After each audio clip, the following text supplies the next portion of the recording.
il y a déjà un peu longtemps, puisque c'était avant les vacances, en algorithmique, on était au point qui abordait les instructions conditionnelles avec si, alors, sinon.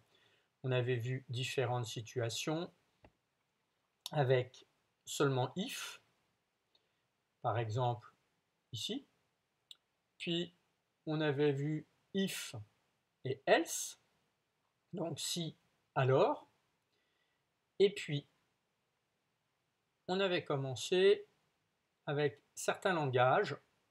Là, c'était la page 18 qui était à finir avec l'exercice si, alors, sinon. Donc, première chose, il fallait effectuer ce programme à la main pour 6. Donc, ici, on pouvait noter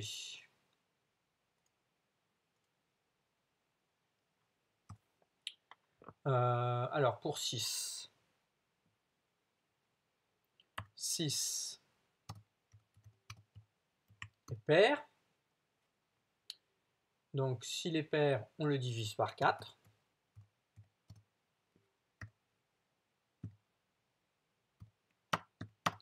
Et on trouvait 3 demi ou encore 1,5.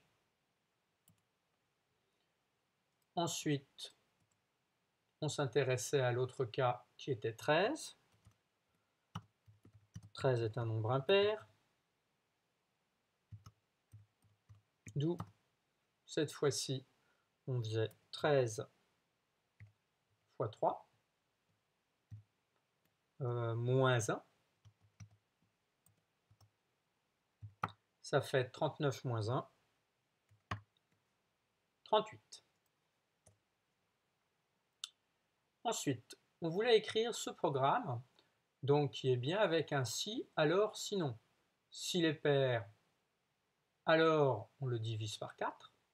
Sinon, sous-entendu, s'il est impair, le multiplier par 3 et soustraire 1. Donc on est parfaitement dans ce type d'instruction conditionnelle.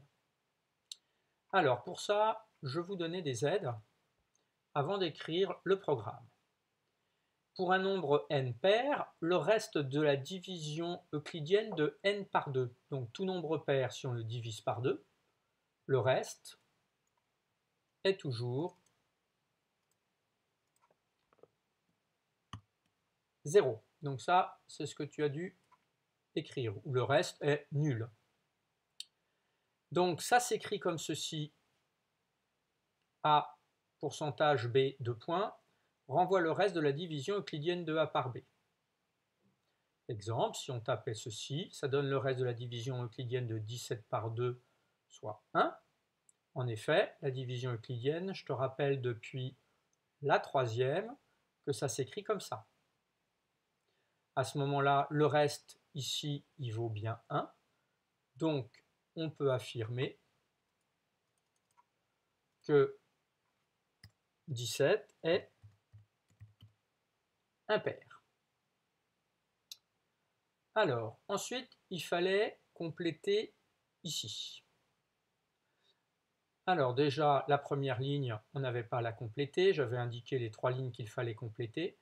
Donc, le nom de la fonction va être f.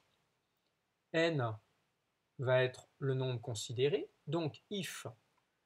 Donc, si, alors par exemple, pour dire, on peut se dire si le nombre est pair. Donc, ça veut dire qu'ici, il faut écrire if. Pour savoir s'il est pair, il faut que le reste de la division euclidienne par 2 soit nul. Donc, ça, c'est la division euclidienne par 2, mais on veut qu'elle soit égale à 0. Et on n'oublie pas de mettre les 2 points après. Le fameux double signe égal, souviens-toi, c'est ce qui a été vu un petit peu au-dessus. Signifie A égale à 0, ici. Donc là, si la division euclidienne de n par 2 est égale à 0, ah, les 2 points, ils étaient déjà mis, pardon. Donc là, il n'y avait pas besoin de les rajouter. Voilà, ils étaient déjà là, ne pas les oublier. Return, eh ben on sait que si c'est pair, on doit obtenir n divisé par 4. Sinon, sous-entendu, si c'est pas pair, ça veut dire que c'est impair. Donc à ce moment-là, on doit renvoyer n fois 3 moins 1. Donc voilà le programme qu'il va falloir rentrer. Ensuite, on nous demandait de vérifier que l'image de 5 est 14 et que l'image de 8 est 2. Donc j'ouvre Python, toujours avec le lien qui est quelques pages avant dans les feuillets. Donc ici, je rentre def. Je suis en train de faire des bêtises.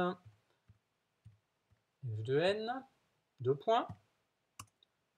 Si if n pourcentage de. Donc là, ça veut dire si la division euclidienne de n par 2 est nulle, return n divisé, donc slash 4. Else, attention, il faut bien revenir de manière à ce que ce soit en indentation avec le if. Else, 2 points. Donc sinon, on devra faire n fois 3 moins 1. On lance le programme et on reprend, vérifier que l'image de 5 est 14. Donc 5, 14, 8, 2. Donc ici, f de 5. On obtient bien 14. f de 2. F de 2 ou f de 8 f de 8. Alors, f de 8, c'est bien égal à 2. 5, il est bien impair. Donc ça veut dire qu'il faut le multiplier, il n'est pas pair. Donc il faudra le multiplier par 3 moins 1. Ça fait 5 fois 3, 15, moins 1, 14. Pour 8, pardon, il est pair. Donc on fait 8 divisé par 4, ça donne 2.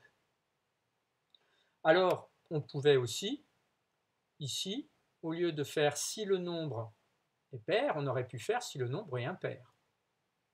Vérifions. Donc cette fois-ci, je vais l'appeler G pour le différencier. Donc cette fois-ci, si c'est pas nul ici, mais si on obtient 1, à ce moment-là, on devrait calculer ceci. En fait, on intervertit les deux. Donc, ce qui sous-entend ici,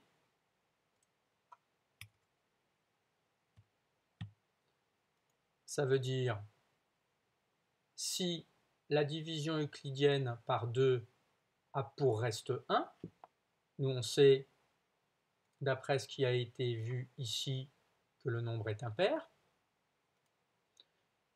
alors on doit bien faire n fois 3 moins 1. Sinon, sous-entendu, s'il n'est pas impair, donc sous-entendu il est pair, on fait n divisé par 4. On lance et on va vérifier.